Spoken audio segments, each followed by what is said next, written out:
Okay अभी हमने illustration first कर लिया। लास्ट वीडियो में आपने इलस्ट्रेशन फर्स्ट किया।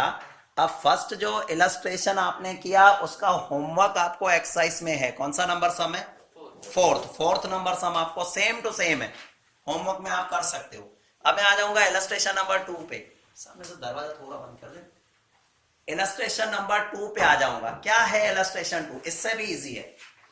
इलस्ट्रेशन 2 इससे भी इजी है। आपको रॉन्ग वाली एंट्री है ना, इसमें तो रॉन्ग वाली एंट्री में लिख रहा था, सुन लो। रॉन्ग वाली एंट्री भी इन्होंने लिख के दे दी है। और बीइंग से, जो बीइंग नीचे है ना, उसमें से पता चलता है ट्रांजैक्शन क्या है, सही क्या होना चाहिए। और इन्होंने क्या किया, गलती की है, मतलब रॉन्ग वाली एंट्री। तो मेहनत हमारी बच जाएगी।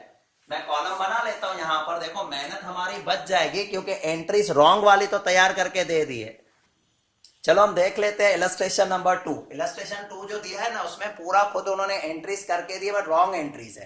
पता कैसे चलेगा? बीइंग से। आप जो बीइंग पढ़ते हो ना, तो पहले इलस्ट्रेशन की बीइंग पढ़ना। आप जैसे बीइंग पढ़ोगे ना, मैं यहां पर आपकी करेक्ट एंट्री लिखूंगा, फिर आप मैच करना उसने रॉन्ग क्या किया है। रॉन्ग जो मैं थोड़ी देर पहले लिख रहा था, अभी लिखने की जरूरत नहीं।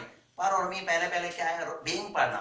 Being the salary 6,000 of current month paid to Clark Roman. सुन लो, अपने सैलरी पे की है 6,000, तो एक्चुअली उसकी एंट्री क्या आनी चाहिए? करेक्ट एंट्री आनी चाहिए salary account debit to cash account 6,000, right. Salary account debit to current, sorry, to cash account 6,000। But आपने गलती से यहाँ क्या लिखा है पता है? आपकी एंट्री आपने गलत क्या लिखी है? Current account debit to cash लिखा होगा, Rohan account debit to cash लिखा होगा।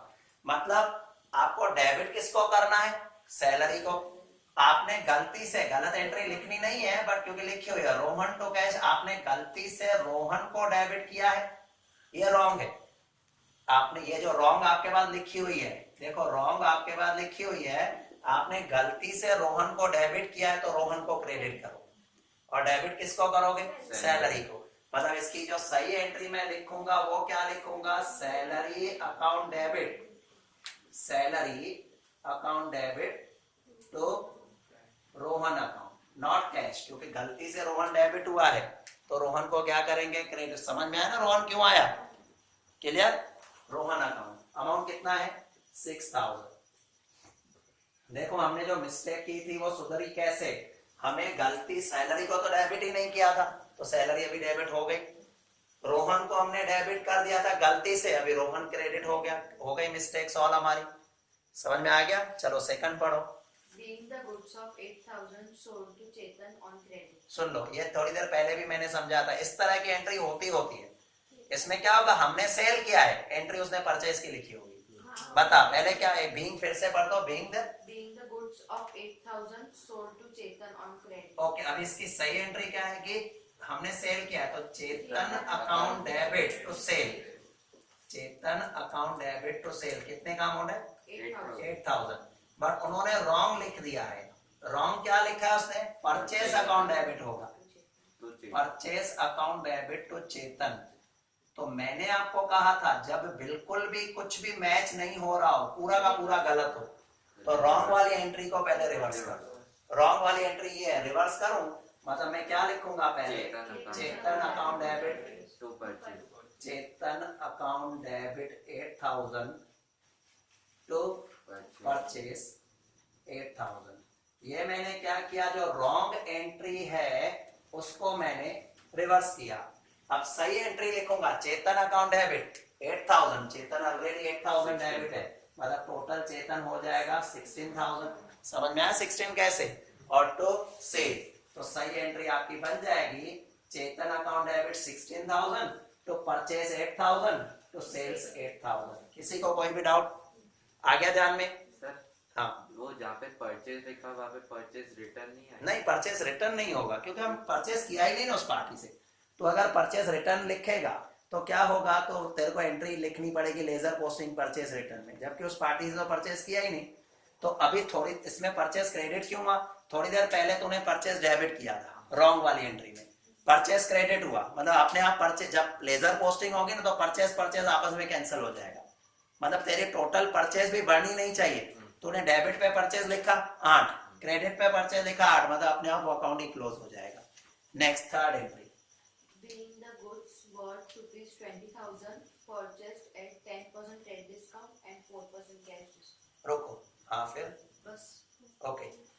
यहां पर क्या लिखा है, बीइंग, फिर से पढ़ दो। The goods worth rupees 20,000 Okay. purchased at 10% board पे देखो, आपने ये एंट्री सीखी थी, 20,000 के goods 10% trade discount, 10% trade discount है ना, तो 2,000 ट्रेड डिस्काउंट के माइनस किए तो होंगे 18,000 के, 18,000, और उस पर कितना कैश डिस्काउंट है, 4%। 18,000 का 4% निकालो तो 720 का कैश डिस्काउंट आएगा। का 720 माइनस अगर करें तो 17,280 हमने परचेस किया है ना, परचेस किया है, तो ये हमने कैश पे की होगी। तो देखो, मैं हमेशा कहता था ट्रेड डिस्काउंट को दिखाना मत, उसको दिखाओ, कैंसिल ही कर दो, रियल में परचेस इतनी हुई, मतलब सही एंट्री ये होगी, परचेस अकाउंट डेबिट। देखो, purchase account debit 18,000 to cash discount 720 to cash 17,280। आपको एंट्रीज में याद होगा, ये मैंने बहुत बार एंट्री लिखवाई थी, क्योंकि स्टूडेंट्स को कैश डिस्काउंट में हमेशा प्रॉब्लम होता था, तो मैंने कैश डिस्काउंट की बहुत बार एंट्रीज रिपीट की थी। ये एंट्री आपको समझ में आई कैसे है? अब इसने गलती क्या की है, इसने ऐसा लिखा होगा, purchase account debit 17,280 to cash 17,280। देखो, इसने लिखा है परचेस टू कैश, कितना लिखा है 17,280, परचेस में भी लिखा है 17,280। इसमें पहले कोई भी डाउट, ऐसा ही लिखा है ना शायद? अब समझना, ये इस साइड जो है वो रॉन्ग एंट्री है और इस साइड मेरी करेक्ट एंट्री है। रियल में कैश 17,280 है, मेरा भी कैश 17, मतलब कैश की मिस्टेक ही नहीं है, जो मिस्टेक नहीं है उसको तो हटा दो। अब आपकी परचेस सही में 18 की है, आप क्या दिखा रहे हो 17,280, और आपका कैश डिस्काउंट की एंट्री होती है, इसने कैश डिस्काउंट की एंट्री नहीं लिखी, तो ये एंट्री लिखना रह गई है, गलती नहीं हुई है, रह गया है। तो कैश डिस्काउंट क्या हुआ है, क्रेडिट करना है, इसने तो क्रेडिट किया ही नहीं है, तो मैं कैश डिस्काउंट को क्रेडिट करूंगा, कैश डिस्काउंट को क्रेडिट करूंगा। कितना कैश डिस्काउंट है 720, में कैश डिस्काउंट को क्रेडिट करूंगा।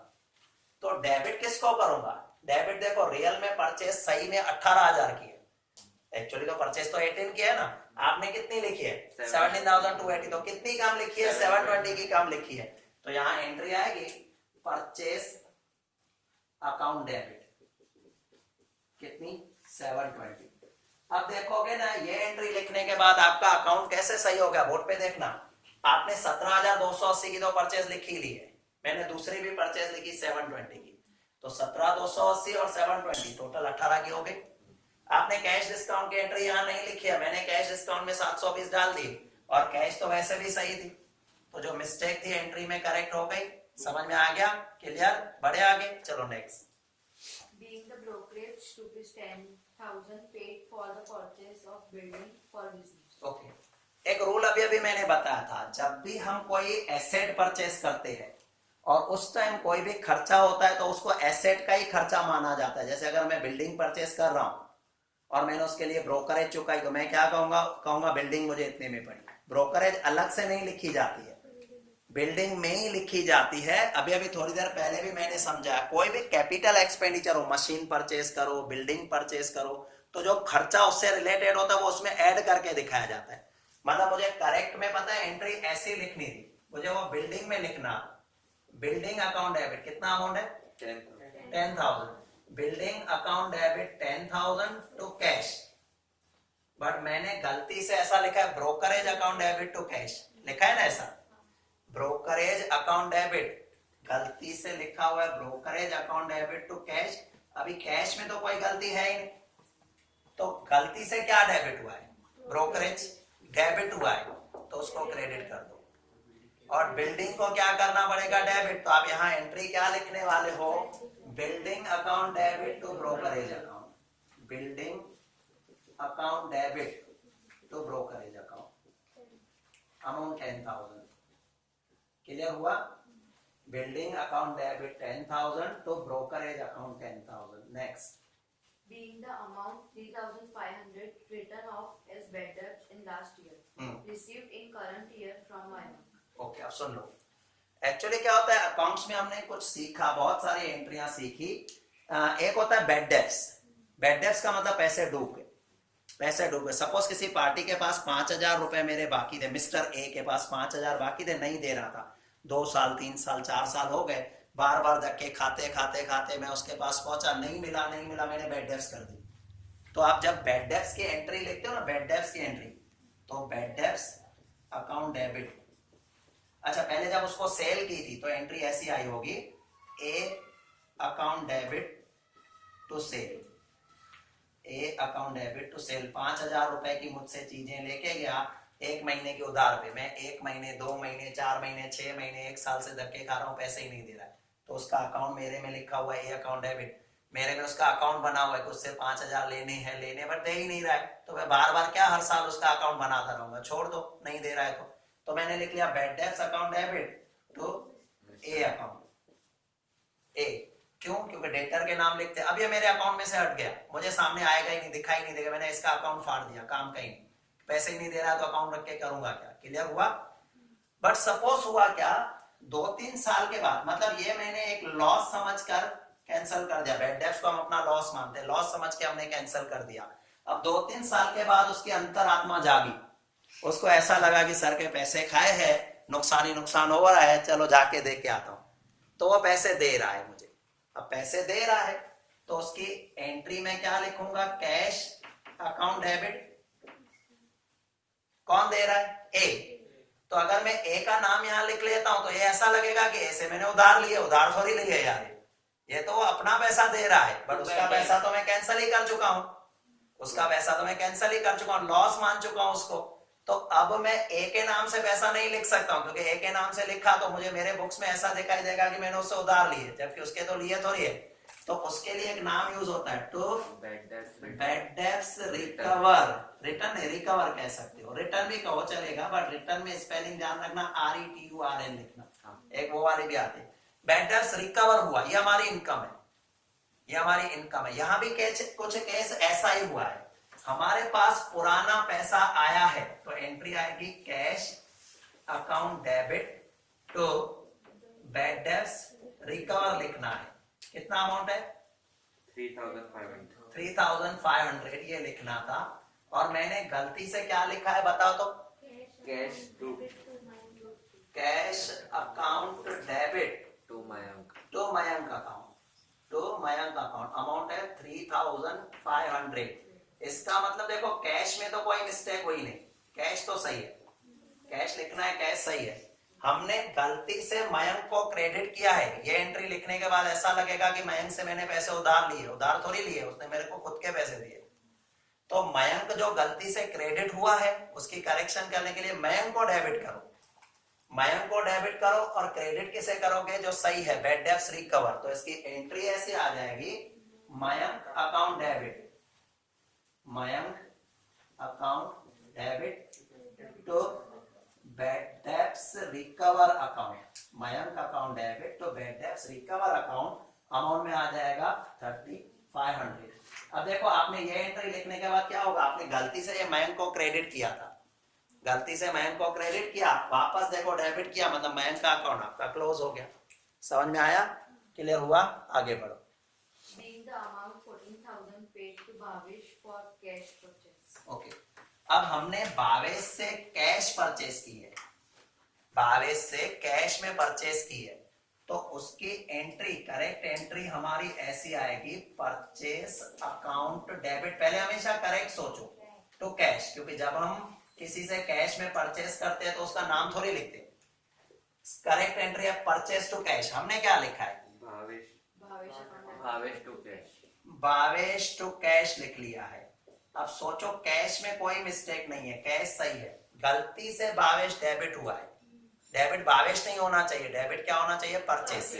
तो हमने भावेश को गलती से डेबिट कर दिया है, तो अभी आप भावेश को क्या करोगे? क्रेडिट करोगे, तो यहां पर आएगा भावेश क्रेडिट हो जाएगा, भावेश अकाउंट, और डेबिट किसको करना पड़ेगा? परचेस को। तो हम एंट्री क्या लिखेंगे?